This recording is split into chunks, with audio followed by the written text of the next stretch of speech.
Le GBU, je l'ai connu par l'intermédiaire des pères fondateurs de GBEP. Et les pères fondateurs, c'est Atoto, Banabé et Ation. L'histoire que nous ont racontée, c'est Isaac Zokwe, qui était le secrétaire régional de l'époque, qui allait à un camp à Lomé, qui a fait escale ici, guest house de l'UB à Papa, qui a demandé si un étudiant, on lui a amené Tapara Youssou, qui était en fin de formation des études de médecine. Donc, très occupé, il était dans la même église qu'à Soto, il a touché à Soto, et à Soto est ami à Tion. Ation est de l'Assemblée de Dieu, à Soto est de l'UEB, et puis c'est ainsi que, quand on a parlé de lui, ils sont partis au camp du GBU de Lomé, là où allait Isaac Zokwe.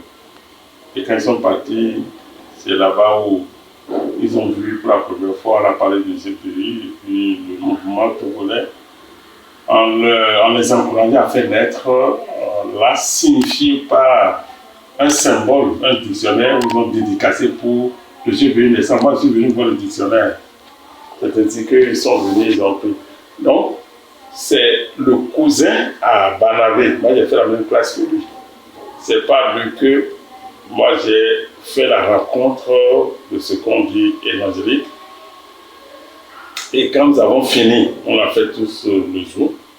Et la seule université, c'était le Bénin. Ils sont venus au Bénin en 80 et à Cotonou, je vous dis.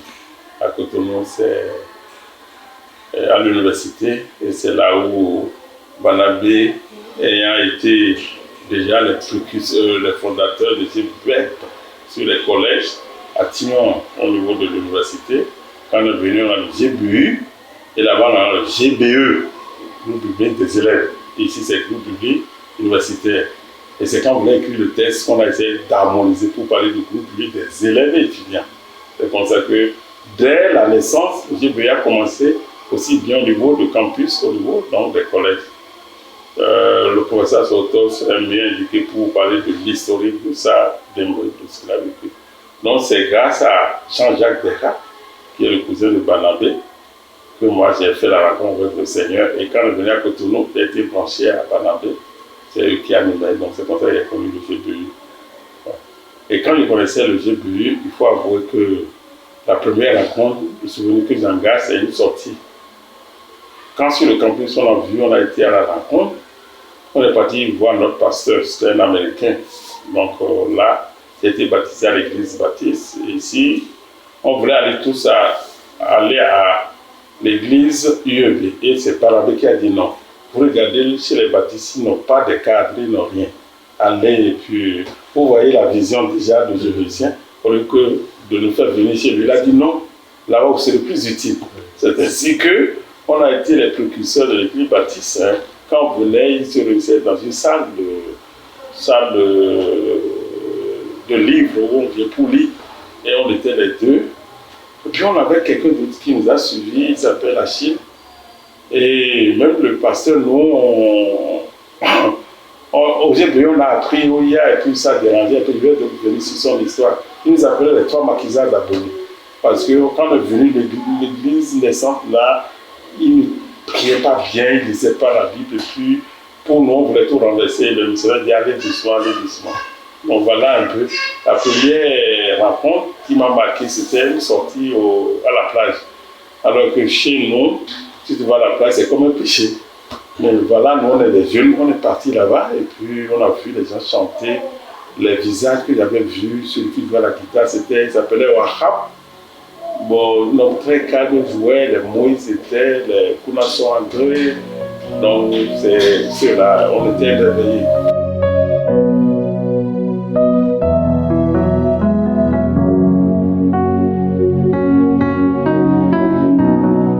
Je dirais quelque chose qui va encourager les gens. Ce qui m'a marqué au GBU, c'est l'étude biblique. Chez nous, quand on parle d'étude biblique, ça se passe tous les mercredis. Mais la différence entre l'étude biblique et la prédication du dimanche, c'est parce que le mercredi, quand le pasteur, il prêche aussi, mais à la fin, il dit qu'il y a de questions. Sinon, le contenu, la preuve, c'est la même chose. Le dimanche, on a parlé, il n'y a pas de questions. Mais le mercredi, qu'il y a de questions. Et généralement, on n'a souvent pas de questions. On arrive au GBU, on nous a appris OIA. on était émerveillés des questions d'observation. On pose et puis tu regardes le texte. On dit de qui parle le texte et puis on soulignait les acteurs passifs, actifs. On dit qu'il est actif parce qu'il y a un verbe d'action. Vous voyez? Et là, ça c'est pour nous une grande découverte. On ne lit pas la Bible où quelqu'un dit ce qu'il pense et puis non. Toi-même, tu regardes, c'est concret. Tu prends le texte, la portion, on te dit de qui parle le texte. On va souligner donc le personnage actif, le personnage passif. Pourquoi il est actif? Parce qu'il a fait quelque chose. Et tu dois trouver ce qu'il a fait dans le texte. Mais pour nous, c'est vraiment une découverte. Et puis, quand on observe les 7 questions qu'on posait, après ces 7 questions m'ont suivi toute ma vie, même dans mes thèmes, dans mes recherches, dans la manière de parler aux gens. Ce n'est pas seulement pour le texte. Parce que jusqu'à aujourd'hui, quand j'enseigne, partout j'enseigne, c'est comme mon cerveau est formaté pour avoir un schéma par lequel je conduis les gens. Quand vous êtes en face de quelqu'un, la première question de Oya, qui est cette personne? Vous arrivez au tribunal, on va dire, qui êtes-vous? Nom, prénom, date, lieu de naissance. Et la personne en face de vous, quand vous connaissez, vous pouvez imaginer pourquoi elle dit tout ça là. Donc, ce n'est pas seulement une question de texte, c'est une question de formation, c'est une question de recherche. Quand vous l'avez, c'est ça. De qui parle le texte? Mais de quoi parle le texte? Si les gens sont là, dans le texte, mais qu'est-ce qu'il est réuni? Les thèmes, les choses là, les grandes idées, les 13. Et vous savez, c'est tout une formation. C'est comme une éducation à l'académie, à la logique. Donc, quand on fait Oya, pour moi, ce n'est pas seulement le texte, c'est votre vie. De qui? Et vous posez la question, mais il fait quoi? Mais où? C'est nécessaire. Quand j'étais parti faire l'anthropologie, mais les questions essentielles là, moi je connaissais déjà les questions essentielles par Oya. Et les réponses qu'on doit donner. Donc, pour moi, c'est vraiment une découverte. Je vais vous donner pourquoi faire Oya, vous devenez des grands penseurs. Parce que dans la vie, vous posez toute la question, vous racontez quelqu'un, qu'est-ce qu'il fait? Donc, de quoi? Et puis, où est-ce qu'il vit? Et quand vous prenez quelqu'un, un homme, il a toujours un lieu qui appelle son nom. On appelle ça le lieu de résidence. Dans le lieu de résidence, de qui êtes-vous? Même ethniquement, chaque peuple a un lieu. Donc, c'est aussi la question d'environnement. Aujourd'hui, c'est devenu environnement. C'est nécessaire. Donc, tout ça, c'est Oya. Alors, on a appris ça au GBE. Puis, quand on apprenait, on est parti voir notre pasteur. On a parlé du GBE, il nous a interdit. C'est quoi? C'est une secte. Vous ne pouvez pas aller au GBE. Moi, je ne connais pas ça. Vous ne pouvez pas aller. Bon, nous, on était émerveillés de comprendre la Bible. On a vu interprétation. Quand le texte, il y a Dieu, il y a le Saint-Esprit, qu'est-ce qu'ils ont fait quand c'est des hommes? Et puis l'application. Une étude biblique sans application, c'est de la philosophie. C'est ce qu'on nous a enseigné, donc l'application. Alors une histoire s'est passée, et je dois vous raconter ça. Notre pasteur, tous les mercredis, a étude biblique. Nous, on va en s'assied, et puis lui, il prêche, et puis à la fin, il y a des questions. Un jour, un soir, il était en retard. Un Américain ne vient jamais en retard. C'est pas ce qui s'est passé. Puis on était là, Jean-Jacques et moi. J'ai dit, mais Augustin, le pasteur n'est pas là, est-ce qu'on ne peut pas faire quelque chose? Il va se fâcher. Il dit, non, vas-y. Bon, et moi j'étais parti. Le même texte sur lequel il prêchait, j'ai pris le texte, et au lieu de prêcher, j'ai commencé à poser les questions d'application. On l'animait, c'est la première fois. Il dit, mais qui a dit quoi dans le texte? Et tout le monde regarde dans la Bible. Et je ne savais pas, quand il est venu, il est resté derrière. Il n'a pas voulu perturber. Il a suivi tout. Et à la fin, il vit ici. J'avais peur, je dis, mais il m'a dit, ça c'est quoi ça? Mais il dit, où est-ce que tu as appris ça? Puis on a gratté la tête, c'est au GBE. Il dit, tous les élèves qui sont dans l'église, ils viennent au GBE. Et quand on voulait faire notre premier camp, c'est en 85, il a donné 200 000 pour le camp. C'est ça ce qui est bon sur le plan. Et il a vu, non, il était émerveillé, il dit, c'est pas possible. C'est lui qui a donné ma lettre de recommandation quand il devait aller en formation théologique. Il dit, les Écritures, la connaissance des Écritures, c'est le point fort. C'est ce qu'il a écrit dans ma lettre. Donc, le GBU, pour lui, le GBU forme les jeunes à la compréhension et à l'application. C'est pourquoi il a dit, tous les jeunes de l'Église J'ai vu tous ceux qui sont vraiment des élèves là, et c'est comme ça. Effectivement, des années après, un jour, lui est parti, il y a eu des gens qui ne connaissent pas, il y a des parents qui n'ont pas connu Joseph, sont arrivés dans notre histoire, et puis je discutais avec un président de notre dénomination, il dit, mais c'est le GBU qui a vraiment fait qu'on a c'est quand de quoi? Non, c'est pas vrai. On est parti à un rencontre. Puis il a dit, permettez-moi, qui sont? Et c'était, ils nous ont invités pour penser un projet. Ils ont invité les gens. Et je lui ai dit, pardon, est-ce que je peux faire un exercice devant vous? Bon, comme le respectait, j'ai dit, mais les amis, qui sont ceux qui connaissent le GBU ici? Près de 90%, ils ont levé la main. Et depuis 100 ans, il a eu la bouche fermée. Le premier grand Richard de notre génération, il s'est converti au GBU. Wow. Bien sûr. Donc, le GBU, c'est quoi le GBU fait le placement. Nous, on gagne le campus, on vient mettre dans l'église. C'est quoi nous, on fait le placement. Le GBU, si on enlève le GBU, les églises évangéliques ne vont pas ces 4 ans. Je défie quelle église évangélique. Les grandes églises que vous voyez aujourd'hui, vous voyez les 4 dedans là, ça c'est le GBU qui a fait. Barnabé a marqué le GBU parce que le Barnabé à Thion, ils sont tous des jeunes très brillants, les deux. Ils ont fait le Polytechnique. Barnabé, quand il a fini, on lui a donné même du travail parce qu'il a fait électronique. Il disait toujours major. Barnabé va vous dire, si vous avez fait OIA, vous êtes très fort en philosophie, rédaction philosophique et rédaction normalement français. Il dit, quand il est parti au bac, il a utilisé OIA. On lui a donné le texte. Et puis, il ne sait pas comment il va faire. Et puis, il a appliqué exactement OIA. Il a essayé de voir les personnages qui sont dans le texte. Il a essayé de décrire de quoi ce qu'ils ont fait. Et puis, après, il est parti poser le sens. Il a 18 ans en philosophie. Mention, très bien. Un homme de C. Il dit, c'est une approche. Et moi, j'ai vu ça quand j'ai fait la théologie. L'exégèse même là. Si tu connais Ouya, c'est que tu es rentré dans le système. Cette fois-ci, tu vas l'appliquer dans le contexte de la langue originale, c'est-à-dire l'hébreu ou le grec pour le Nouveau Testament. Donc, si vous négligez, c'est je dirais, la clé pour formater d'une manière cohérente, logique, la pensée.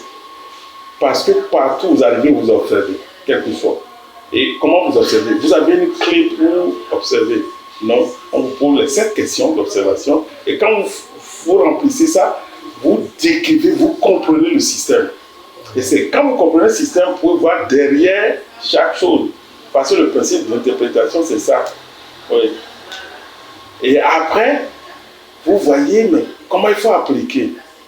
Maintenant, quand j'ai étudié le constructivisme, la pédagogie constructiviste, ce qui a fait que les Américains sont en avance là, on appelle ça la taxonomie de Bloom. L'homme ne connaît pas le cognitif, l'affectif et le psychomoteur. Mais au niveau du cognitif, il y a 6 niveaux. Nos écoles nous ont appris à rester seulement un niveau 1.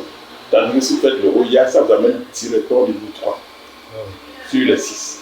Donc vous voyez, ça c'est des choses importantes, mais que les gens ne perçoivent pas. Lorsque les GBU vous donnent des outils, c'est un peu comme vous apprendre à utiliser les choses qui vont vous ouvrir, je dirais, la réussite dans la logique, dans la transparence, mais surtout dans la cohérence. Voilà un peu mon histoire par rapport au GBU. Bon, mon parcours, j'ai fait la série D. Je voulais faire la médecine, j'ai échoué. Et puis mon oncle a dit, les douaniers, pour faire l'économie, quand tu vas sortir, on va créer une compagnie à Ouga, compagnie et fils, tu seras le gérant. Moi, je vais donner le capital. C'est comme ça que j'ai commencé l'économie. C'est au cours de ma formation que l'appel est venu. Ça a été difficile de se voir mon oncle tout et tout. Mais finalement, bon, j'ai fini. Et quelle histoire je vais dire par rapport à cette vocation? Quand je vais entendre Dieu me dire il faut que tu me serves, c'était à un camp de GP. C'était en 82. C'est là où j'ai fait la rencontre de Boudané. À ce camp organisé par le GB du Togo, il y avait Tim Dankwa, était le secrétaire pour le monde anglophone. C'était lui l'orateur et il prêchait sur la moisson grande, il n'y a plus d'ouvriers. Mais ça m'a tellement... J'ai été bouleversé, puis je n'ai pas pu suivre au cours. Si je suis dans mon cœur bas, je dis non. Il dit, mais on a dit la moisson grande, il n'y a plus d'ouvriers. Moi, je dis non, moi, ça, c'est pas mon affaire. Moi, mon oncle, je dois sortir. On va créer une entreprise. Je refusais, je disais non. Il est revenu, il a prêché le texte plusieurs fois. Et la dernière fois, il n'a pas pu supporter, je suis sorti. C'est ce camp, ça m'a bouleversé. Et depuis, je n'ai jamais osé partager. De peur que les gens qui me connaissent m'encouragent, je ne voulais pas. Ça, c'est bon que vous, les jeunes, vous sachiez comment la vocation est arrivée. J'ai dit non. J'étais arrivé un jour, il y a on prêchait sur le texte, le même texte. C'était un missionnaire. Et j'ai eu le même phénomène, j'ai sorti, je n'ai pas suivi le message. Donc moi, je disais non, je ne veux pas décevoir mon oncle. Finalement, pour faire court de l'histoire, c'est en 1984. C'était mon premier voyage, c'était mon premier congrès à Kinshasa. J'étais parti avec Enoch. Les délégués, les ébéciens qui étaient des Jibou partis, c'était Enoch. Et moi, j'ai pris l'avion avec le pasteur des Danseaux, l'un des grands fondateurs, c'est-à-dire les pasteurs, les premiers Jébusiens. Parce que le GB est arrivé en Afrique, au Sénégal. Il fut partie des premiers étudiants qui étaient au Sénégal quand les missionnaires étaient venus. C'est ça un peu son histoire. Donc, il fut le premier, après devenu un grand pasteur, tout le monde le connaît des Danseaux. Pour moi, c'est pas un hasard. Je prenais l'avion. Et ils sont venus de Abidjan, ça a fait escale ici. Et moi, j'ai pris ici à côté de lui. J'ai écrit ça dans un livre où on a dédicacé à son nom, si vous voulez lire toute l'histoire dont je parlais là. Puis, moi, j'étais assis à côté de ma place, était à côté de lui. Donc, c'est lui qui m'a montré comment on fait l'avion la première fois. Mais à la sortie, tout le monde, tous ceux qui le connaissaient, le respectaient, le pasteur, bien. Nous, au Bénin, on ne le connaissait pas, donc il ne faisait pas grand-chose. Mais quand tous les autres émissions de la Côte d'Ivoire, du Tchad, tout ça, là, ils le respectaient. Ah, c'est après que j'ai vu qu'il était l'orateur principal à Kinshasa. Donc on a bien eu ce contact. Et ce contact a fait que, bon, c'est là où je vais parler pour la première fois avec lui sur la vocation. J'ai un entretien avec lui qui a duré près de 4 heures. Il m'a parlé de son témoignage lui-même. Mais il m'a dit, si Dieu ne te convainc pas, il ne faut pas partir. Si tu n'es pas convaincu, tu peux prendre soin de toi et de ta famille, de toi et de papa. Ça a été une belle expérience. Je pourrais en dire non. Et quand j'étais en année de licence, quand j'étais revenu, c'est la première fois que je vais jouer à l'université. Et j'ai perdu ma bourse. Et Dieu m'a convaincu quand j'ai perdu ma bourse, parce que quand j'avais la bourse, c'était dans 2500. Mais l'année où j'ai perdu, les amis, tout ce qu'on me donnait, parce qu'on a appris aux yeux, il faut bien gérer l'argent. Tout l'argent qui rentre, on doit bien gérer pour bien payer la dîme. La dîme, chez nous, ce n'est pas la bourse, mais sur tout ce que tu as en plus de ce qui est bourse ou tout ce qu'on te donne. Et quand je calculais, je n'ai jamais eu moins de 30 000. Au moment où j'avais la bourse, la source est sûre, j'étais à 22 500. Au moment où je n'ai rien, j'étais à 30 000. Et quand l'année qui suivait, je passais et puis je reprenais, j'étais revenu à 22 500. Ça a été une histoire par laquelle Dieu m'a montré la confiance en Dieu. C'est quand j'ai confiance en Dieu qu'il prend soin. Mais lorsque je pense moi-même que je dois faire, non pas que je ne veux pas travailler, mais ça a été la conviction que Dieu connaît notre besoin. Ça, c'est une expérience de la vocation. Les gens n'ont pas eu l'habitude d'entendre souvent la vocation. C'est ainsi que j'ai accepté à la fin. Donc, du congrès, on a fait l'appel pour ceux qui se sentent appelés. C'est là où ils étaient levés et puis ils ont prié pour nous. Et la belle histoire qui a suivi, je pense que si vous voulez me connaître, quand j'étais rentré, on a prié, j'étais heureux, mais j'étais décidé à dire, il faut que je termine mes études. Je ne voulais pas m'arrêter, on va dire, voilà, il a parlé de Dieu, il s'est arrêté, jamais. Et puis j'ai parlé avec Jean-Jacques, mon ami, on vivait presque ensemble. Il était content, chaud, c'est sanguin. Donc on a prié. On a dit qu'il fallait quand même aller voir le pasteur pour lui dire. Écoutez-moi très bien les amis. Quand je suis parti voir le pasteur, et je lui ai dit, il s'appelle Bonnet, pasteur Bonnet, je lui ai donné une information. Il était pressé, c'est un Américain qui a acheté, il dit, pasteur, je me sens appelé, et puis voilà, au congrès, les gens ont demandé qui sont ceux qui veulent se faire appeler, et puis je m'étais levé, et puis ils ont prié pour moi. Je ne m'attendais pas à sa réaction. Il a crié, il a appelé sa femme, Marlene, Marlene, viens. Et la dame court comme s'il y a quelque chose de grave. Et il dit, ça y est. Et j'étais épété, qu'est-ce que ça y est? Il dit, on priait pour toi depuis des années. Ah! Et il m'a pris comme ça. Alors j'étais dans tout les états. Et il dit, mais écoute, le GBU a déjà formé. Pour être pasteur, tu vas rester 2 semaines avec moi. Et on va te consacrer pasteur. Oh, c'est ça qui a fait tomber que toute ma vie était partie.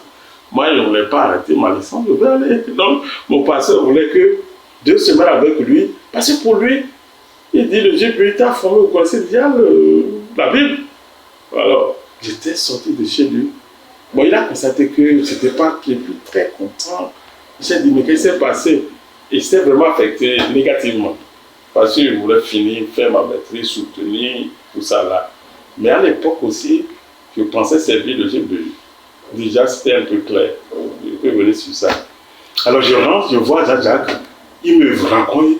Il a vu que j'étais triste. On est des amis, il connaît. Il dit, Augustin, qu'est-ce qui s'est passé? Qu'est-ce que le pasteur a dit? Il a dit, assois-toi.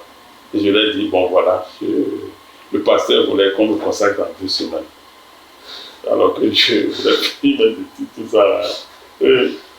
Écoutez, il faut voir comment Dieu fait les choses. Quand on parle des amis, c'est comme ça. Jean-Jacques est rentré dans sa chambre, il n'a pas répondu. J'ai parti prendre une chemise neuve qu'il n'a jamais portée.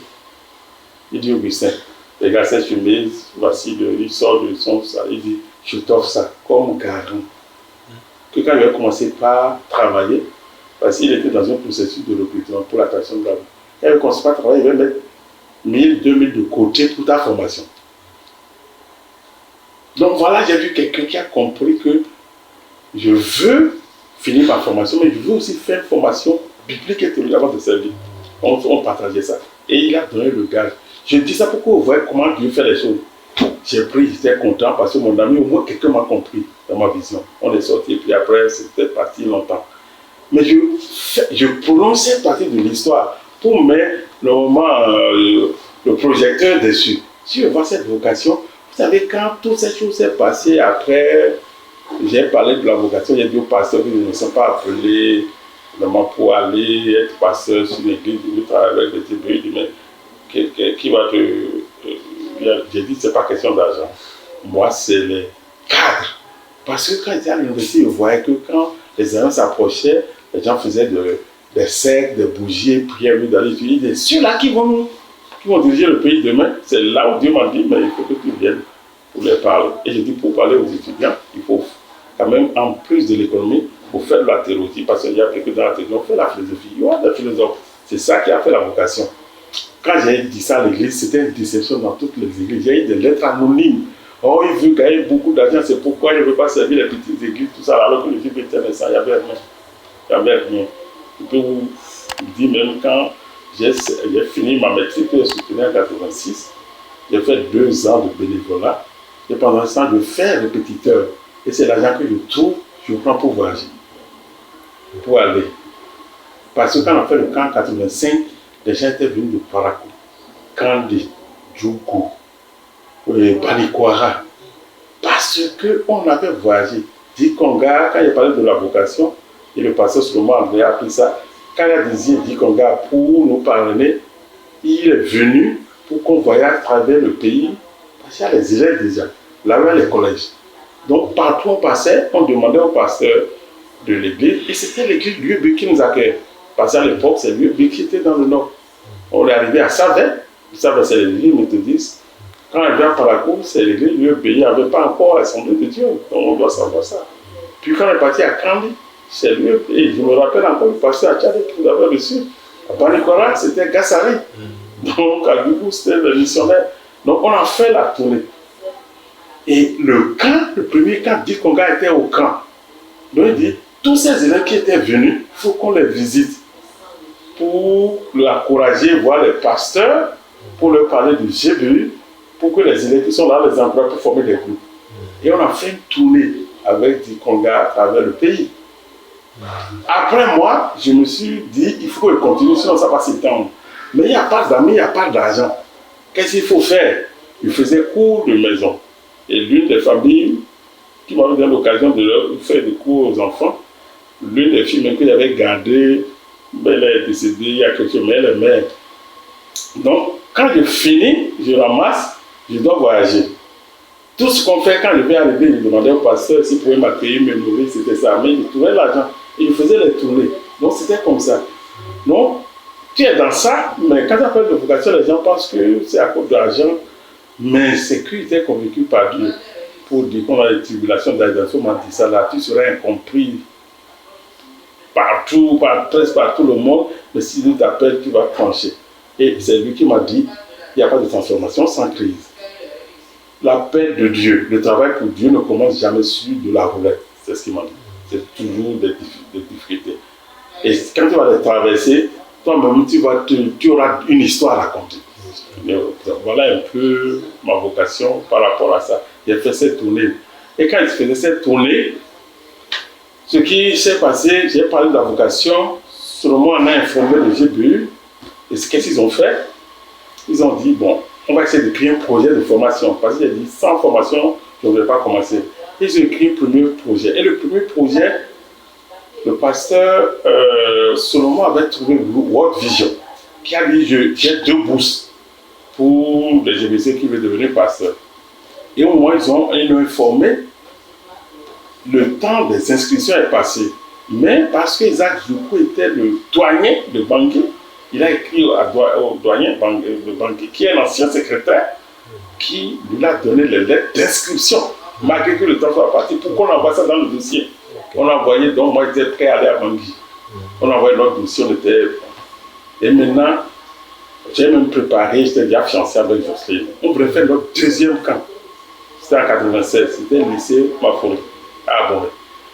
Le jour qu'on allait au camp, j'ai reçu une enveloppe de World Vision. Donc, sans ouvrir, je me suis dit, voilà, ils vont me dire, la bourse est prête, il faut que tu sois prêt pour partir, tout ça là. C'était le jour de départ. J'ai mis ça dans le sac, on a amené les gens au camp. Et arrivé là-bas, je suis parti, j'ai ouvert. Et il avait dit, bon, nous sommes au regret de vous dire que nous n'avons plus de possibilité de bourse parce que le nouveau directeur, c'est pas sa vision, donc il faut chercher ailleurs. C'était le premier jour, le jour là, c'était vraiment, j'étais perturbé de trouver. Jocelyne était la responsable de la cuisine, c'est elle qui faisait toujours comme ça. On était fiancés, ça fait déjà 2 ans, on ne s'est jamais touché. C'est ce jour-là, quand il m'a vu, et puis, il a vu que ça ne va pas du tout. Il m'a dit, Augustin, qu'est-ce qu'il y a? Tu es malade? Fais quelque chose? J'ai dit non. Et je lui ai donné la lettre. Et puis là, elle a lu.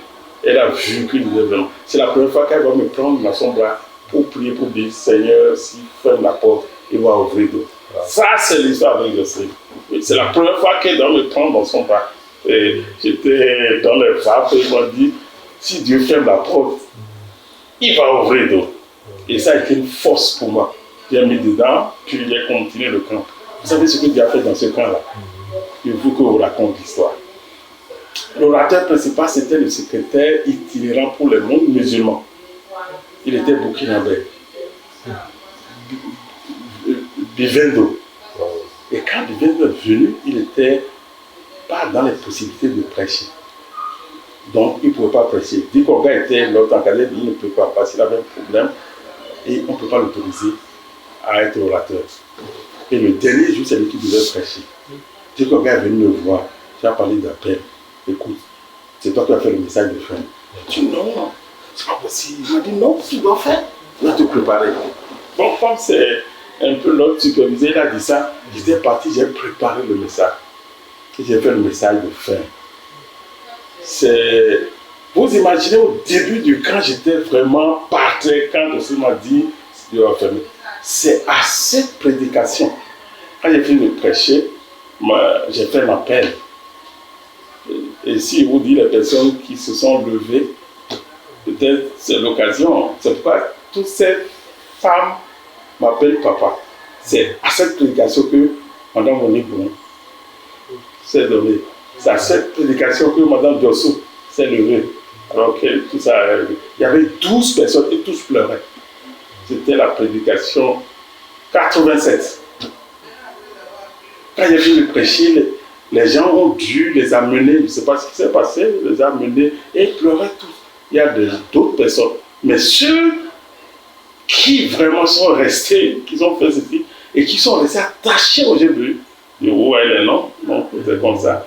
Ouais, Philippe va dire, c'est mon père, c'était, ouais, Madame Dosso, papa, donc des choses comme ça, c'est cette prédication. Et après ça, c'est, dit qu'on va me dire, tu vois, Dieu confirme ton appel. Quand je lui ai raconté l'histoire, il dit Dieu confirme ton appel. Quand il t'appelle, il a des choses pour t'encourager. Il s'est dit non, ne sois pas affecté par. Ils ont dit la bouche, ça ne va pas. C'est ce qui a fait que quand on a quitté le camp, j'ai fait encore une grande tournée dans tout le pays. Ouais. Et puis, on a réécrit le projet. Avant, c'était pour aller à Bangui. Quelqu'un a dit mais il faut chercher il faut écrire. Bon, et ils ont écrit le projet. Je vais finir l'histoire de Jean-Jacques et puis Peter Water. Quand on a écrit le projet pour la Vaux sur Seine, c'est en France, alors on a distribué à des amis. Jean-Jacques avait déjà trouvé du travail. Il travaillait à la CIV, à la tradition. Et le titre du projet, c'est pour la formation du secrétaire du GBU du mouvement béninois. Pour rappeler, c'est lui qui avait donné la chemise pour dire quand je ne pense pas travailler, je vais mettre de l'argent de côté. Il avait pris le projet, il avait laissé ça sur la table. Et sur la table, sa patronne s'appelle Wiesmann, elle est allemande. Elle passait, elle a vu projet de formation pour le secrétaire du GBU. Il dit, mais qui a laissé ce projet ici? Puis on a cherché, Jean-Jacques dit, c'est moi. C'est mon frère, il est comme mon frère, mon ami, et puis on veut le former. Et Wiesmann dit, mais moi j'étais converti par le GBU de mon pays quand j'étais à l'université. Et je suis en train de rentrer, il allait en congé. Il a dit, je prends le projet, je connais une structure. Je veux leur présenter, mais je ne sais pas s'ils vont accepter. Mais si je peux voir le jeune homme, pour que je puisse dire que je l'ai vu, je le connais. Et à l'époque, on faisait des prières, on allait à la plage, on peut faire toute la journée en priant. J'étais parti à quoi j'ai prié. Et j'ai accès à ce que je devais. Il me cherchait partout pour que la dame, l'aéroport, c'était à 17h. Il me cherchait, et puis il m'a vu sur le pont, l'ancien pont, il allait dans le centre, il m'a dit, Augustin, viens. Il m'a amené la dame, j'ai vu la dame, elle était déjà sur l'estrade, là où on l'attend pour partir. Ah, c'est vous? Oui. Bon, je vais donner ça à Hilfou Brother. Je ne sais pas s'ils vont donner, mais au moins je t'ai vu, je vais le décrire, tu te connais. C'est mon frère. Vous savez qu'elle a donné et Hilfou a répondu. Pour dire, je vous accorde la bourse pour 3 ans. Jean-Jacques a donné sa chemise pour le gage. Et c'est parce que Jean-Jacques que normalement Dieu accorde la bourse. Il y a une manière de lire l'histoire. Et quand vous avez vécu tout ça, il n'y a pas un hasard. Vous imaginez, ça s'est passé en 88, alors que l'histoire où j'étais découragé, c'était en 84. 4 ans après, Jean-Jacques a été le canal par lequel Wiesmann a trouvé le projet et Hilfou Brother m'a accordé la bourse. C'est comme ça que le chemin de la France est ouvert. Alors du coup, je vois ce que ma femme a dit. Si Dieu ferme une porte, il ouvre. Je voulais aller à Bangui, maintenant Dieu ouvre la porte de vous. C'est comme ça que je suis retrouvé à vous. Et je termine en disant, pour aller, quand on a écrit tous les projets, les Égyptiens d'alors, qui étaient vraiment pauvres, ils ont dit la bourse est de 2 000. Ils ont dit ça en action. L'action était à 5 000. Vous savez qu'ils ont souscrit à l'action pour qu'au moins le billet soit payé par le mouvement national. À l'époque, c'est les Égyptiens, ces étudiants, ces élèves. Les élèves payaient les actions pour les élèves, c'est 500. Pour les étudiants, c'est 5 000. J'ai vu personne qui a pris une seule action. Le minimum, c'est 2, 3. C'est comme ça qu'eux-mêmes, ils ont cotisé pour payer mon billet. Donc, c'est le mouvement qui m'a envoyé la formation. La bourse est trouvée. Le billet d'avion a été payé par le mouvement. C'est pour ça que je suis produit. Cette histoire, c'est bon que les gens comprennent. Il y a des gens qui n'ont jamais entendu ça. C'est pourquoi on me donne l'occasion. Je ne sais pas si je vais mourir demain, c'est bon que vous ayez cette histoire pour permettre aux gens, ne t'en fais pas la mort, je vais vite partir, je vais me reposer. Donc, ça, c'est mon histoire. Et c'est pourquoi un jour, j'étais en France Et puis on parlait de GBE, on dit mais quel est l'impact du GBE? Puis c'était à une rencontre des amis du GBE là-bas. Je leur ai dit bon, moi j'avais une maladie, j'étais malade et puis on m'a dit d'aller faire des analyses. Puis j'étais parti à l'hôpital. J'ai mis ça sur une forme, ils étaient tous étonnés. Et quand le résultat est sorti, le médecin a dit mais il y a un gène qu'on n'a jamais vu quelque part. Et il a commencé par chercher les gènes, il ne connaissait rien. On a fouillé. Parce que la maladie là, mais c'est l'origine de ce gène. Et finalement, donc le gène, ça s'appelle GBE. Et c'est pour leur dire que le GBE est rentré dans mon ADN. Il n'y a pas de... Quand on dit GBE et Osho, tout le monde sait que c'est GBE pour moi. Pas l'église. La seule personne qui est différente, c'est ma famille nucléaire. En dehors de ça, c'est le GBE. Donc on ne peut pas me parler de GBE, non. Donc c'est pourquoi tous les secrétaires qui ont été là, ils ont compris. Voilà la vie. Donc j'ai dans mes ADN un gène qu'on appelle le GBE. Et je pense qu'on meurt avec les ADN. Ça, on ne peut plus le quitter. Donc moi je ne suis pas ceux qui ont traversé le GBE. Je suis un produit où Dieu a fait un gène. Donc ce que je suis, je dois ça. Que ce soit spirituel, biblique, théologique, culturel, santé, tout ça, je dois vraiment au GBE. C'est Dieu qui m'a formé, m'a donné les occasions. C'est grâce à GBE que j'ai pris l'avion pour la première fois. C'est grâce à GBE que j'ai visité les grandes villes. C'est grâce à GBE que je suis sorti du pays. Sinon, jamais sorti. Même pour aller au Togo, c'est le GBE qui m'a fait sortir. Donc, vous voyez, quand vous êtes comme ça, vous êtes un produit. Vous pouvez réfléchir, penser et agir au nom du GBE, c'est le devoir. Et c'est que le GBE, ce qui m'a fait faire aussi, il a fait aux églises. Nous sommes les mieux placés pour parler à ces églises. Parce que quand nous, on était jeunes là, il n'y a que des petites églises, que ce soit Assemblée de Dieu, que ce soit EU, Baptiste, des petites églises. Il n'y en existe pas 2, 3 à côté. Pentecôte qui avait plusieurs églises de Pentecôte. On les visitait au début de l'année, on les visitait.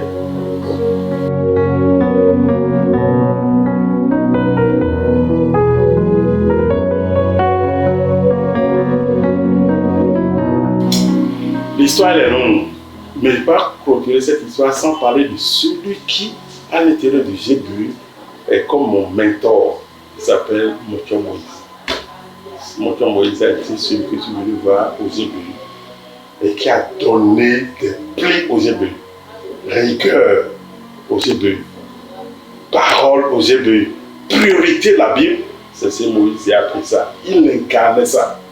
À l'étude biblique, il ne manquait jamais. Série C, quand l'heure de l'étude biblique, seul va demander la permission, on va partir, même si les gens continuent de faire l'exercice. Donc, mais je vais parler d'une rigueur qu'il a donnée, parce qu'il a dit des histoires qui ont marqué. Moïse est reçu au bac, et puis après, quand il est venu de faire service militaire, pour faire le service, on l'a envoyé à Tengi. Donc, Moïse, il est en tenue, il va à Tengi, il voulait créer le GBE. Et à l'époque, la Révolution a dit pas d'activité spirituelle à l'église et à l'école. Donc on l'avait même fermé les églises. Et lui, il y avait l'église catholique qui était là. Il est parti voir les responsables. Il lui a parlé, il était tellement gentil avec les élèves. Tout le monde dit c'est le bon bachelier qui ne cherchait pas les filles. Parce que tous les autres bacheliers cherchaient les filles. Mais Moïse, pas du tout. Au contraire, si les gens pouvaient les aider. Et tous les parents l'aimaient.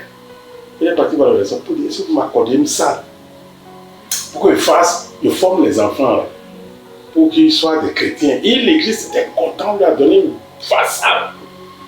Et il faisait là l'étude biblique. Donc tous les élèves là, comme c'est le bon maître, mais quand on les punissait, ils vont le voir, il a plaidé, il va dire à ses amis, non, c'est des enfants. Alors, il y a une histoire qui s'est passée à Tengi. Il y avait un pasteur qui prêchait contre l'église. Donc, dans le village, tout le monde le conseille qu'il prêchait contre les cathos. Quand il voit, il dit c'est le diable, ça c'est suicide. Donc, je ne peux pas appeler son nom parce qu'il dit là des grands enfants. Et Moïse connaissait ce pasteur. Et il se connaissait avant qu'il se retrouve là-bas. Lui-même faisait un ministère là-bas, mais il prêchait contre. Et puis, quand lui, il allumait, il est venu une fois, 2 fois, mais il n'a jamais donné la parole. Il dit non, il ne faut pas venir ici. Je sais que tu as un problème avec l'église, il ne faut pas faire. Et le gars a respecté. Mais un mois, 2 mois, 3 mois, c'est passé. Et puis un jour, Moïse est parti à Boycon. C'est à 15 km comme ça de Tindji. Et quand il est parti avec une bébé, il retournait, c'était le samedi qui faisait les activités. Il faisait à 16h. Mais je pense que vers 15h45 ou quelque chose comme ça, la pluie a commencé. Et il s'est hébergé pour ne pas être mouillé. Donc il est venu à la réunion avec 10 minutes de retard. Ce qui s'est passé, vous voyez comment Dieu a fait.